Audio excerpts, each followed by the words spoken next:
ये स्टूडेंट्स, इसमें हम जो बेसिकली ग्लोबल बेसिस में हम फर्दर क्या कर रहे हैं कि लीनियर केस को डिस्कस कर रहे हैं कि लीनियर केस के अंदर आपके पास जो डिफरेंट सेट ऑफ जनरेटर जिसको हम फाइंड आउट करना चाह रहे हैं, जो हमने मोटिवेशन में देखा था इस ग्लोबल बेसिस के टॉपिक के अंदर, तो उसके अंदर लीनियर के केस में आपके पास इट्स क्वाइट ईजी कि आप उसका डिफरेंट सेट ऑफ जनरेटर को फाइंड आउट कर सको। एक और एग्जाम्पल इसमें देखते हैं कि एक और उस एग्जाम्पल के अंदर हम कैसे डिफरेंट सेट ऑफ जनरेटर्स को फाइंड आउट कर रहे हैं इन केस ऑफ लीनियर। ठीक है जी, तो इस एग्जाम्पल के अंदर you have f1 is equal to y minus z, f2 is equal to x plus 2y plus 3z, and f3 is equal to 3x minus 4y plus 2z be linear polynomials in R of x, y, z. ठीक है, and we consider I is equal to f1, f2, f3 and the variety as v of f1, f2, f3, that is solution of the system y minus z is equal to 0, x plus 2y plus 3z equal to 0 and 3x minus 4y plus 2z is equal to 0। ठीक है, तो ये आपके पास system of equation का solution है। तो इसको हम ट्रांसफॉर्म करते हैं in the form of matrices. So we have system y minus z is equal to 0, x plus 2y plus 3z is equal to 0 and 3x minus 4y plus 2z is equal to 0। इसके against आपके पास जो matrix बना है that is 1 minus 1 1 2 3 and 3 minus 4 2। ठीक है, अब आपने इसके ऊपर रो ऑपरेशन करना है। पहले हम इस 3 को 0 करेंगे। इस 3 को 0 करने के लिए बेसिकली आपने रो 2 को 3 टाइम्स मल्टीप्लाई करके रो 3 में से सब्ट्रैक्ट करना है। So that will becomes 0 1 minus 1 1 2 3 as it is and we get 0 minus 10 and minus 7। ठीक है, तो इस minus 10 को 0 करने के लिए हम रो 1 को यूज करेंगे और रो 1 को यूज करते हुए that will becomes 1 minus 1 1 2 3 and we get this 0 0 and minus 17। यानी कि रो 1 को आपने 10 से मल्टीप्लाई किया, 10 से मल्टीप्लाई करने के बाद आपने उसको ऐड कर दिया है रो 3 में। ठीक है, यानी कि दो ऑपरेशंस किए हैं बेसिकली।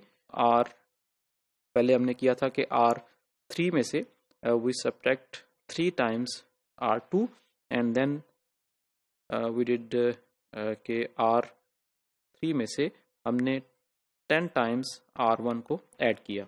ठीक है, सो दैट मीन्स कि अगर हम इसको इन पॉलिनोमियल्स को अगेन जैसे हमने इनको f1 is equal to 0, f2 is equal to 0 या f3 इज इक्वल टू 0 किया हुआ है, तो दैट मीन्स कि आपके पास अगर मैं आइडियल I जो है उसको जनरेट कर रहा हूँ f1, f2, f3 से, तो with these calculations we get another set of generators for that ideal I and that set of generators इसमें f1 एज इट इज है, f2 एज इट इज है, जबकि थर्ड f3 की जगह पे आपके पास -17 Z आ गया है। ठीक है, सो बेसिकली हमने किया ये है कि f3 जो है, f3 पे सबसे पहले यूजिंग f2 हमने f3 को कन्वर्ट किया है -10y और -7z में, and then using f1 we get this -17z। ठीक है, और हम इसको कह सकते हैं कि बेसिकली नोटेशन जस्ट बता रहा हूँ कि f3 जो है, f3 को हम ऐसे भी लिख सकते हैं कि f3 जो आपका रिड्यूस हो गया है using f1 f2 and now it becomes -17z plus means we have more than one operation.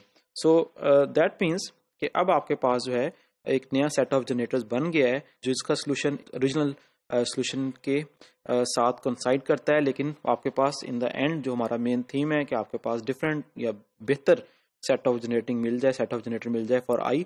तो लीनियर के केस में आपने अगेन वही रो ऑपरेशन के साथ उसको फाइंड आउट कर लिया है।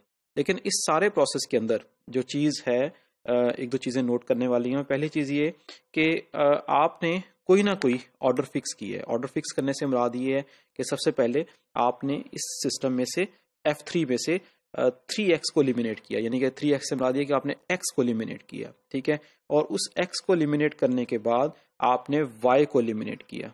ठीक है, अगर आप इसी प्रोसेस को दोबारा करो और उस दोबारा करने में आप फॉर एग्जांपल z को पहले एलिमिनेट कर दो और देन y को एलिमिनेट कर दो, देन डेफिनेटली आपके पास सिस्टम ऑफ जनरेटर जो है वो डिफरेंट होगा एज कम्पेयर टू जो आपने यहाँ पे सेट ऑफ जनरेटर लिया है। ठीक है, अब लीनियर केस है, लीनियर केस में आपके पास एक तो वेरिएबल की पावर 1 1 पड़ी हुई है, दूसरा ये दो वेरिएबल आपस में मल्टीप्लाई भी नहीं हो रहा है। इसमें ये सारी चीजें ईजी हैं। इन सारी चीजों को थोड़ा डिटेल में बताने का पर्पज ये है कि जब आप फर्दर आगे हायर डायमेंशन में जाओगे तो ये चीजें भी जो मैटर करेंगी कि आप वेरिएबल के दरमियान में ऑर्डर कौन सा ले रहे हो और उसके बाद जो है उनको सिंप्लीफाई करने के लिए कौन सा रूल या कौन सा ऑर्डरिंग आप उसके अंदर यूज कर रहे हो।